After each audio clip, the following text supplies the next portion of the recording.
In this lesson, we will learn how to create a link from one page to another that users can click or tap on to follow.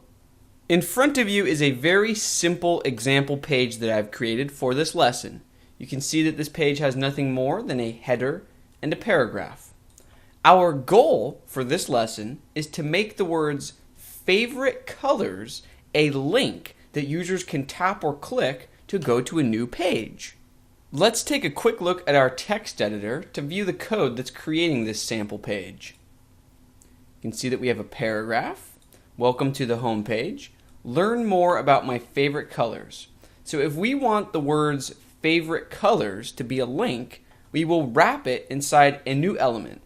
Just as HTML has codes to create a header or a paragraph, in those cases H1 or P, HTML has a very easy to remember code to create a link. Sometimes we also refer to a link as an anchor. So the code for a link or an anchor is simply A. So just like we would create any other element, bracket A, there's the start tag.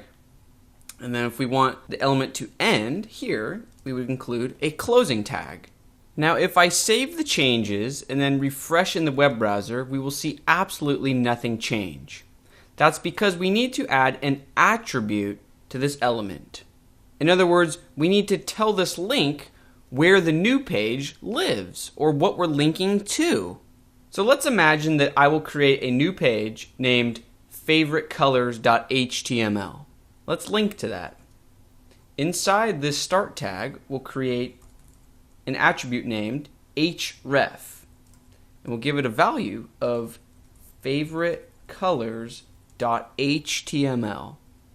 Now this is your first time truly seeing an attribute in action. So if this syntax doesn't make sense, that's okay. We're going to review it in detail in just a moment.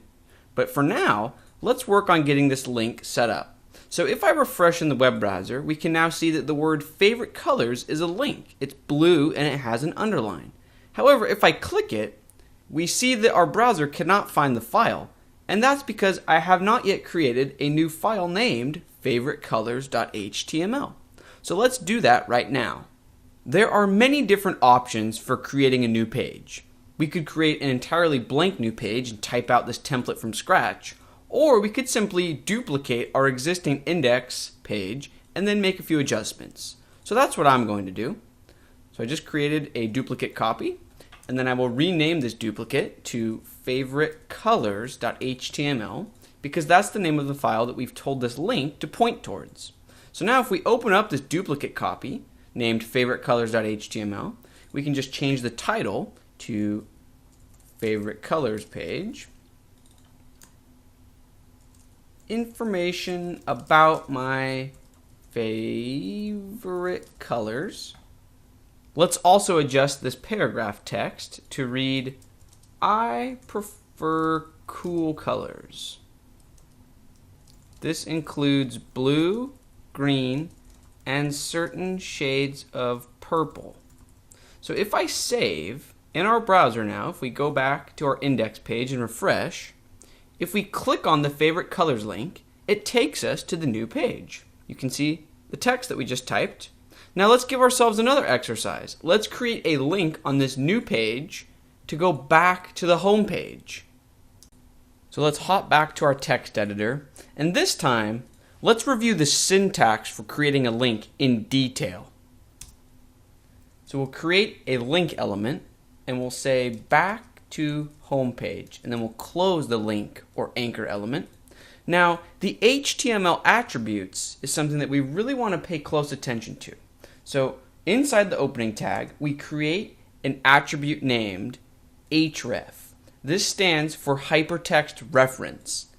It's telling the browser where we should point to once this link is clicked or tapped.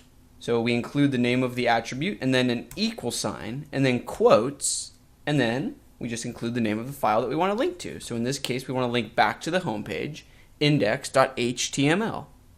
So to review very quickly, HTML attributes come in pairs. The first half of the pair is the name. In this particular instance, the name of the value that we're setting up is href, and the value is obviously index.html. So if I save and then refresh in the browser, you can see that the new page includes a link back to homepage. If we click or tap that, we are obviously taken back to the homepage. This means that we have successfully created a mini website. Our two pages are linked to one another, and it's very easy to navigate between the two of them. We could not have done this without HTML attributes. Attributes are what make certain HTML elements come alive. In this case, our link element needed the href attribute so it knew where to point to. However, as we will learn in future lessons, different elements require different attributes. Now, there's no sense in me showing you a huge list of every attribute at your disposal because there's no sense in memorizing that. Instead, throughout this course, we will learn that certain attributes are commonly associated with certain elements, and we will learn them as they become necessary. For the time being, I encourage you to open up your own text editor and experiment by creating several pages and creating links to and from the different pages. I want you to become super familiar with this syntax of code, creating attributes. In the next section of this course, we will learn how to add media to web pages. This includes things like images, audio files, and video files. That should be a lot of fun. I'll see you in the next section.